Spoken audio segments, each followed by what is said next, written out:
Sud Radio refait sa déco avec Maison Créative.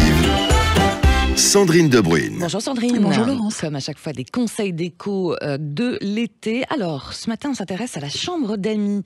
La fameuse chambre d'amis. Pour qu'elle soit plus accueillante. Qu'on utilise beaucoup pendant les vacances, pour accueillir les uns et les autres. Alors, comment faire pour qu'elle soit plus jolie, cette chambre d'amis? Alors, pour que vos invités, entre guillemets, puissent profiter de ce moment et oublier que c'est une pièce que peut-être vous n'utilisez pas d'habitude. Alors, on va jouer sur l'éclairage. La première chose, c'est de se dire qu'en rénovation, parce que c'est aussi des endroits qu'on rénove l'été, il faut installer des interrupteurs de chaque côté de la tête de lit, un va-et-vient pour éviter de se relever évidemment, des prises pour charger les tablettes, les smartphones. Ouais. Et puis, en aménagement assez simple, si vous avez déjà rénové cette pièce, il vous suffit simplement d'avoir une petite table de chevet et des lampes pour lire sans se relever, bénéficier d'une ambiance éclairée à volonté. N'oubliez pas non plus la petite carafe d'eau à poser sur votre table de chevet avec un bâton de charbon à l'intérieur pour que l'eau soit toujours pure et un petit verre. Je ne connaissais pas le coup du bâton de charbon, moi. Ça enlève en fait les mauvaises choses dans l'eau. Si l'été, entre guillemets, les puits sont un petit peu, on va dire, chargés de petites bêtes. D'accord. Non, un bâton de charbon à l'intérieur, voilà, l'eau va être un petit peu plus pure. Et c'est toujours très agréable pour vos amis quand ils se posent d'avoir un verre d'eau à dispo. Voilà. Alors voilà pour le côté lumière, chambre d'amis. C'est toujours bien aussi peut-être d'aménager pour que ce soit un peu plus personnel, un petit coin bibliothèque, bouquin. Ouais, je trouve que c'est bien effectivement de partager ses livres. Je sais qu'en plus vous lisez beaucoup aussi. C'est vrai que vos histoires, vos coups de cœur, voire quelques magazines. Alors l'idée c'est de créer une petite bibliothèque. Alors vous pouvez classer de façon déco vos livres en thématique de couleur ou alors tout simplement par sujet. L'idée en fait c'est d'inviter vos hôtes à ce qu'ils se sentent vraiment bien et qu'ils restent un petit peu dans leur chambre, qu'ils se sentent à l'aise. Ces livres peuvent aussi voyager, aller dans la piscine tout simplement. Ça dépend desquels, des bouquins. Ça dépend effectivement desquels, piscine, mais une piscine privée pourquoi pas. Ouais. Et surtout aller jusqu'à la plage en fait ça va rendre service aux petites têtes peut-être en l'air qui ont oublié de partir avec les derniers Goncourt de la saison peut-être. Voilà, l'idée c'est dans leur valise. Oui, non. Peut-être. Alors on prévoit ça. Forcément, il faut commencer par l'essentiel, Sandrine. Un bon sommier et un bon matelas pour accueillir nos amis ou la famille durant les vacances. Alors oui, c'est vrai, vous avez raison. Le sommeil, c'est quand même essentiel et la qualité du sommeil également. Alors un bon matelas. Pensez à un matelas de mémoire de forme, des ressorts en sachet. Évidemment, les oreillers surtout et les oreillers, tout le monde ne dort pas de la même façon. Donc pensez à avoir des oreillers carrés, des oreillers rectangles et en mettre plusieurs parce que c'est vrai que c'est aussi très joli, c'est très accueillant dans un lit. Les couettes, alors on la change en fonction de la saison, une couette plutôt légère pour cet été.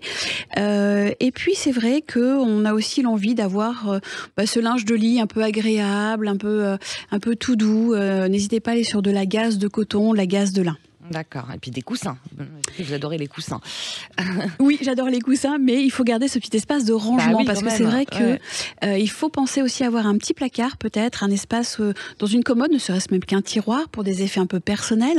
Alors profitez-en si vous avez une jolie commode pour y déposer aussi un linge de toilette très joli, roulé un petit peu comme à d'hôtel. On sent ce côté, ils ont pensé à moi, c'est très accueillant.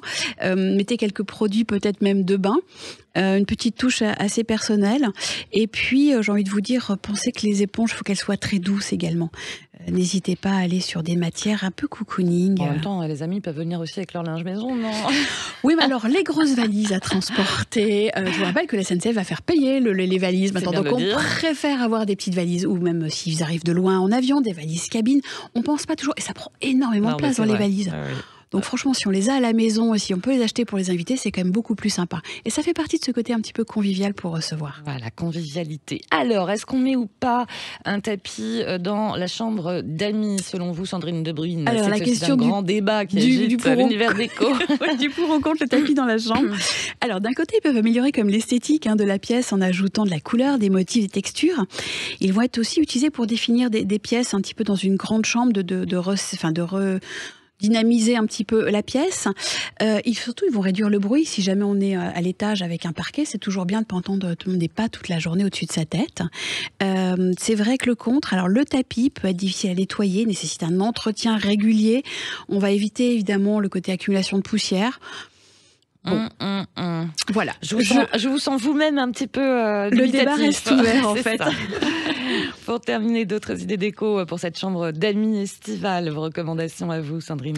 Moi, j'aime bien aussi quand il y a des bougies. Je trouve ça très agréable. On n'est pas obligé de les allumer si l'odeur est trop prenante, mais ça donne aussi... Parce que les bougies, en tout cas odorantes et parfumées, ça incommode beaucoup de gens quand même. Certaines n'apprécient pas du tout, effectivement. Mais c'est bien aussi pour réchauffer l'atmosphère. C'est toujours agréable. L'idée, c'est d'avoir, pour moi, je trouve que c'est d'avoir beaucoup de petits vases. C'est toujours très agréable d'avoir des fleurs fraîches, donner un petit supplément d'âme à cette pièce vraiment dédiée à ses invités. Et puis on pense au petit côté bureau, parce que c'est vrai qu'on a parfois envie d'écrire, de se poser. On ne sait pas trop, sur le lit, c'est pas facile. Donc avoir un petit côté bureau, si on peut se le permettre, c'est super intéressant. Et puis enfin, on pense que les meubles, surtout quand on aménage une nouvelle pièce, on l'aménage pas forcément que pour soi. Il faut vraiment coordonner les styles. Si on a envie d'avoir une chambre très colorée, on va rester dans cet esprit coloré. Si on veut une chambre un petit peu vintage, on est très maison de famille. On joue le jeu en fait du style de la maison. C'est vraiment intéressant. On prend le temps. On n'accumule pas tout ce qu'on a trouvé à droite à gauche de bric et broc. Cette chambre, cette pièce, elle est vraiment dédiée comme une chambre d'hôtel où on a envie que la personne se sente bien. Donc il faut qu'il y ait un message aussi très déco, très rassurant, très harmonieux pour que ça fonctionne. Voilà, des idées déco pour la chambre d'amis pour les vacances avec Sandrine De Bruyne. Merci beaucoup. Et puis on se retrouve le week-end prochain. Avec plaisir. Merci.